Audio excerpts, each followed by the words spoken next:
homemaking, Charlotte Mason and Waldorf inspired homeschooling, and these so meaningful rhythms of family life. Today, I wanted to share with you something very meaningful to me, books. I love books. I have a very large collection of them, and I have been very slowly collecting many pagan children's books over the last couple of years. And so today I'm going to share with you some of my favorite pagan centered winter children's books. These are books that we read for year after year in that dark half of the year, starting around Yule. And the thing that I love most about these seasonal books is that they help children to connect to the seasons in a living way through myth and nature, imagination, rather than an explanation. And many of these work really beautifully for your morning basket, for bedtime, and for simple just storytelling, for the enjoyment of storytelling, because in these colder months, we're all stuck inside, and there's nothing cozier than a good story and a warm cup of something to drink. The Yule Tomty and the Little Rabbit. This is a deeply gentle Yule story centered on kindness, stewardship, and quiet responsibility. This book beautifully reflects pagan winter values, caring for the vulnerable, honoring the unseen, and understanding that generosity is a sacred act. It's especially meaningful around Yule when we talk about hospitality and helping our wider community, both seen and unseen. It's best for ages 3 to 8, but honestly, even my 13-year-old still loves hearing this story. It's a really wonderful way to count down the days to Yule and the Christmas season. Our next book is Once Around the Sun by Ellen Everett Hopman, and this book introduces the Wheel of the Year in a way that feels organic and approachable for children. Rather than teaching holidays as rules, it shows them as natural moments in the turning of the earth. It's an excellent foundation book for pagan families because it connects celebrations directly to nature, seasons, and agricultural rhythms. We often return to this throughout the year, not just throughout the winter. I love that every chapter has a different folk tale or mythology included, with recipes and crafts and ideas on how to celebrate the holiday. It's been very helpful for our family over the last couple of years that we've owned it, and I would highly recommend it to any pagan family looking for ideas on how best to celebrate each of the different holidays. This next book is a huge favorite in our home, Gnome Life. We've actually been using this book since we started homeschooling almost 6 years ago now. Each of the stories is for a different month of the year, and it centers around the sweet little gnome family and all their shenanigans in the forest and together. This book is an absolute classic of folklore and imagination. It presents gnomes as real, purposeful beings with traditions, family structures, and deep relationships to the land. Our next book here is The Little Witch Hazel by Phoebe Wall. And this book is divided into seasonal stories as well, and the winter portion is especially meaningful. Hazel models emotional intelligence, rest, reflection, and care, both for herself and for others. It gently teaches children that emotions, like seasons, change, and that winter is a time for tending the inner world. My younger children and my older children alike love these stories. We read them every season, and I imagine we'll continue to read them in the years to come. The Tomten, which is our next book here, by Astrid Lindgren, is one of the most spiritually resonant winter books ever written. The Tomten quietly watches over the farm at night, tending animals and keeping the rhythm of the land intact. There is very little action, which allows children to feel the stillness of winter, and it aligns beautifully with the ideas of land waits, ancestors, and sacred duty without ever naming them. Our family keeps chickens and ducks, and so this is especially a meaningful story to our children, as we have our own little tomtin hopping around the yard, I'm sure. Our next book is My Yule, a personal compendium for Yule from my own heathen perspective. This is actually by one of my favorite pagan artists. Her name is Lorna. I believe she's based out in the UK. I've purchased a lot of her artwork over the last couple of years and found on her Etsy shop that she had this cute little book. There are so many lovely little anecdotes in here, and we just love this one so much. So our next two books are Old Mother Frost and Grandmother Winter. Old Mother Frost is by Jennifer Hartman, who is also a pagan blogger. And Old Mother Frost personifies winter as wise and necessary rather than cruel. And this story helps children to understand the cold, darkness, and rest all serve a purpose in the cycle of life. Grandmother Winter, which is a very similar book by Phyllis Root, presents winter as nurturing and protective. Grandmother Winter prepares earth for rest, teaches foresight, and ensures all are cared for. It's an excellent counterbalance to portrayals of winter as something to endure rather than to honor.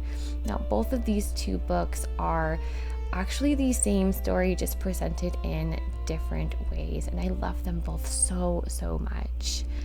Our next book here coming up is also by Phyllis Root, Lucia and the Light. And this story introduces Lucia Day as a celebration of light carried intentionally through darkness, the emphasis on service, gentleness, and inner brightness rather than performance.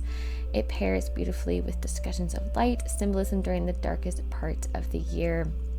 I also really loved that the author included trolls as the villains in this story. We have a particular love of trolls in this house, and I just love the way that they included a lot of the Nordic folklore into the story of Lucia, as we actually also have our own version of the Lucia Day tradition in our home. The next book we have coming up here is Welcome Back the Sun. Blossom and Root actually have a fantastic book seed for this particular book that we've done in years past and have really loved. That's actually how we came to know about this book.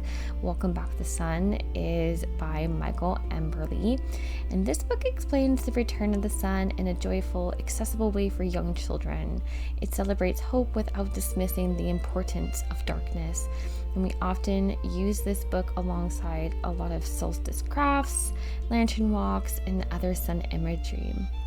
And like I said, check out that book seed from Blossom and Root. I want to say it's honestly under like $10 maybe. And it was a fantastic little book guide. Sunbread by Elisa Kelvin also has a book seed from Blossom and Root, which we've also greatly enjoyed as well in years past. My 5-year-old loves this book. We've read it many times already this season. This is one of the most livable solstice books. Baking, sharing, and celebrating together gives children a tactile connection to the return of light. Also, in the back of this book, there is actually a recipe for sunbread so that you and your kiddos can make your sunbread as well. And it's actually pretty tasty. We still make the same recipe every single year, and it's really fun trying to shape it into the shape of a cute little sun. This next book is Balder and the Mistletoe by Edna Barth, and I recently came across this book on an Etsy shop just by chance. It's actually a beautiful retelling of the death of Balder. This book introduces one of the most important Norse myths in a way that is appropriate for children. Themes of light, loss, and the hope of return make it especially fitting for winter storytelling. A wonderful first myth for children beginning Norse lore. I love these illustrations, and I love the way that Edna went and retold this story. And I think the story is such a good one for this time of year, and I was so excited to find this book. It's so rare that I find books like this, and so this is definitely going to be in our home library for a long, long time. Sister Bear by Jane Nolan. This is a quiet story about care, protection, and survival during winter. It emphasizes family bonds and responsibility, which aligns beautifully with winter's inward focus. This story again features my beloved trolls, and I just love the way that the author tells the story and portrays the trolls in the story and shows our main characters, the girl and the bear, as heroes. And it's just such a sweet tale, and one that we truly love in our home. And I love pulling it out every single year and reading it with my kids. And staying on trolls, our next book here is Christmas Trolls by Jane Brett. This book brings humor and mischief into winter folklore. Trolls are part of the world too, and children love that not every winter spirit is gentle or tidy. And this is a playful addition to balance more reverent stories. I love these trolls. They are so funny. I love the way that they just want to celebrate like everybody else, and I love how the main character teaches them how to celebrate Christmas, and in the end they learn how to give back in thanks, and I think that is just so beautiful. And we love Jan Brett's illustrated stories. I think they're so beautiful, and so we have a couple of them which you'll see coming up here pretty soon.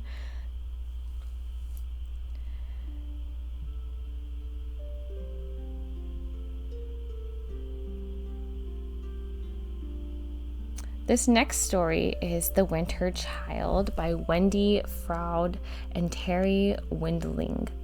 This is a deeper, more emotionally rich winter story. It explores longing, creation, and impermanence, themes that naturally arise during the dark half of the year.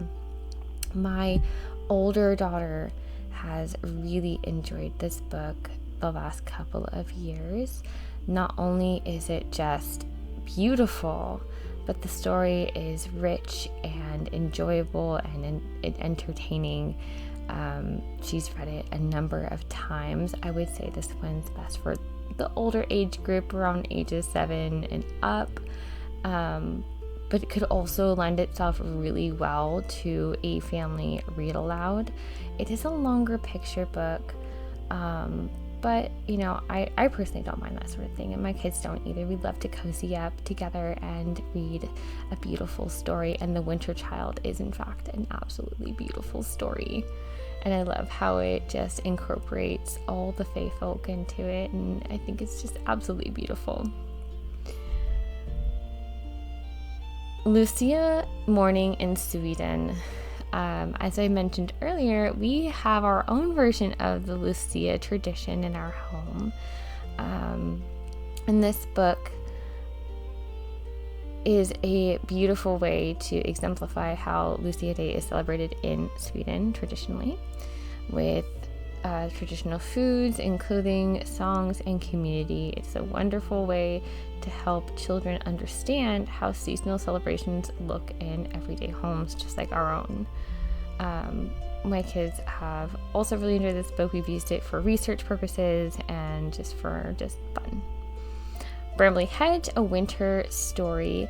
My 5-year-old absolutely adores these sweet little mice. Bramley Hedge is by Jill Barklam, and this book beautifully models seasonal preparation, community, cooperation, and celebration after hardship. It's essentially a lesson in traditional winter living. I adore the illustrations and the sweet little mice and their little lives in this beautiful, ginormous oak tree. We have all of the books for every season, and I'm sure we will continue to pull them every single year. The Snowy Nap by Jan Barrett. This is a gentle story about rest, misunderstanding, and winter sleep. It reinforces the idea that winter is a time to slow down. I think it's so cute how little Hedgie just wants to see the snow, and he is doing everything possible to enjoy the winter season before he has to take his very long winter's nap. I love all of the personalities of the barnyard creatures and how they all want to show little Hedgie their favorite parts of winter. This is truly an adorable read, and my kids have loved it the last couple of years. Sticking with Jan Barrett, this is The Mitten. I think just about everybody has probably read The Mitten, but it never really gets old. Blossom and Root also has a fantastic book seed for The Mitten that we've used since my oldest daughter was probably in the 2nd grade, and I've pulled it out every single year for my younger ones. It is a classic cumulative folktale that works wonderfully for oral storytelling, puppetry, and circle time, and it subtly teaches sharing and limits, along with many other subtle lessons. Another book by my favorite artist, Lorna, written by Dan Kaltas, The Children's Edda, and this book serves as bridging between myth and accessibility, introducing Norse cosmology in a way that children can engage with. It's essentially just a version of the Poetic Edda written in a way for children to understand.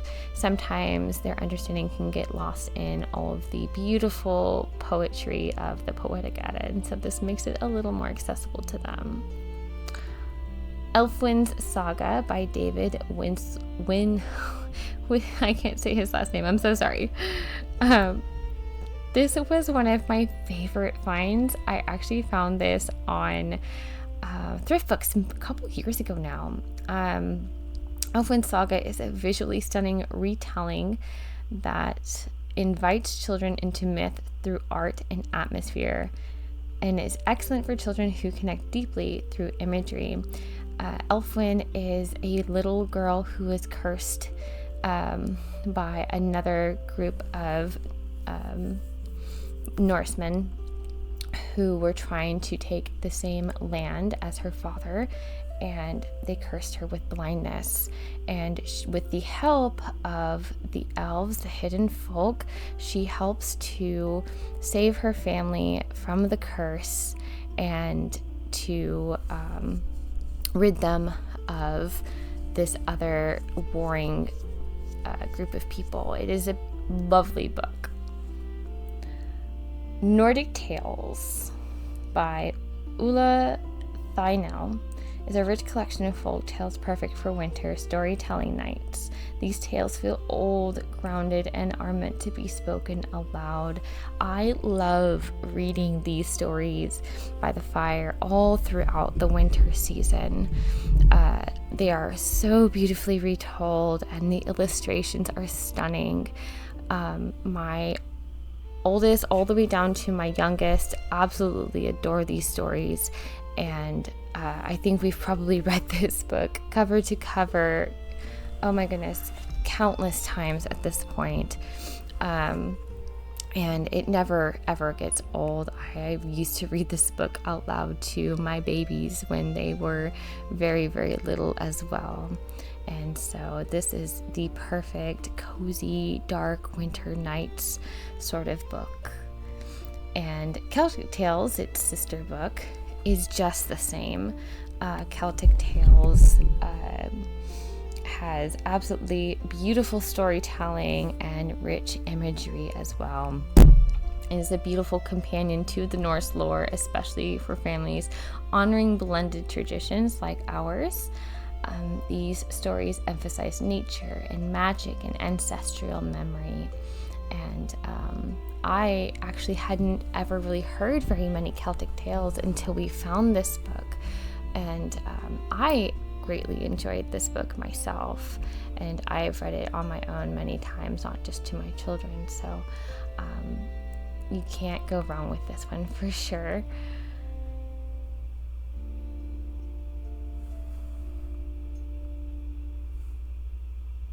Our next book is Odin's Family by Neil Phillip. This is actually a book I typically read aloud with my 5-year-old a couple of times a week during our circle time. I love the way it is written because it makes it so that young children have an easier time understanding all the Norse tales. One of the clearest and most respectful introductions to the Norse gods for children.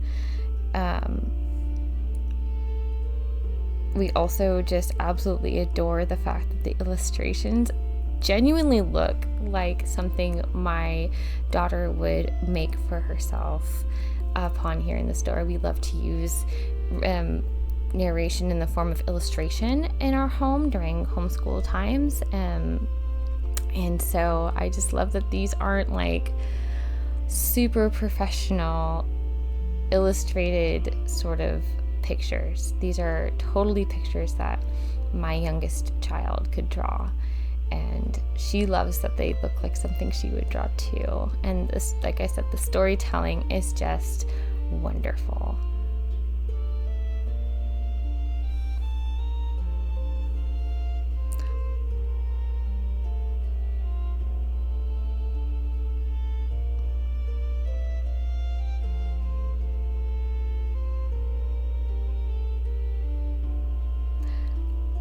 The next book I have here for you is The Runes of Elfland. I stumbled across this book about 6 months ago while I was researching different resources for teaching the runes. My oldest daughter has a deep interest in learning them, and I stumbled across this book. Now, the author of the book, Brian Froud, had actually made a similar book that was on different fairies that I had as a teenager, funny enough. And so when I found this, I was so excited because I absolutely adore his artwork. This book shapes imagination, and it's not rushed, it's pondered. The artwork and the lore encourage reverence for unseen worlds. I love that each and every illustration has the runes somewhere inside of it, and we really enjoy looking for where it is placed each time. I love displaying this book for my kids. We read from it a little bit here and there whenever they ask. I wouldn't say this is like the best read aloud, but it's an absolutely gorgeous book, and I love the way it introduces each of the runes. This next book, Vasen, by Johan Egerkens, I got off of Grimfrost last year, and it depicts all of the different Scandinavian spirits. It's a darker, folklore-rich book that older children tend to love. My younger children, they don't tend to gravitate toward this one, but my 11-year-old son and my 13-year-old daughter definitely have found this book to be very interesting, and so is my husband and I.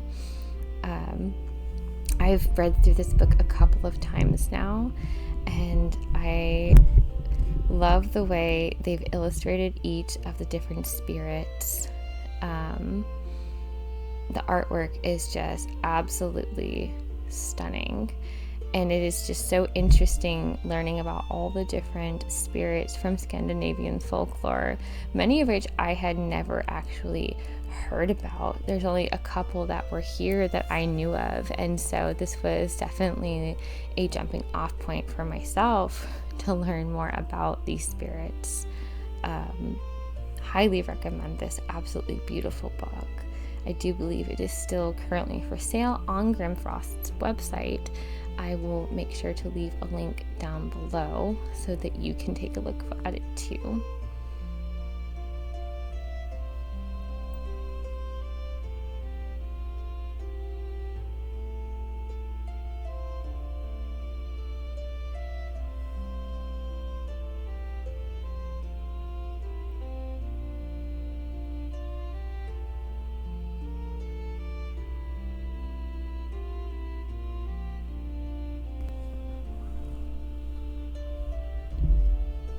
The Old Magic of Christmas.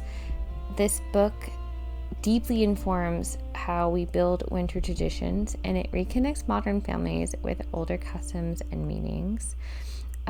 This book is not necessarily a children's book, but I think it is a really great book to read as a parent. It provides a lot of context and history behind some of the spirits that are of the Yule season and traditions held by our ancestors and beliefs held by our ancestors. And so it's honestly given me a much deeper understanding of the Yule season and why we celebrate the way that we do.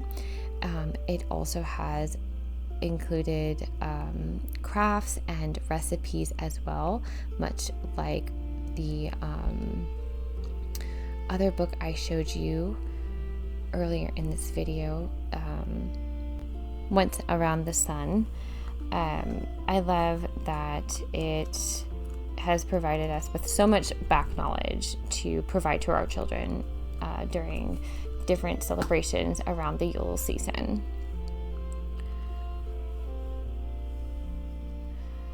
Norse Mythology by Neil Gaiman is our absolute all-time favorite retelling of the Norse myths. We actually own this digitally. We own it as an audiobook, and we own it as a physical book.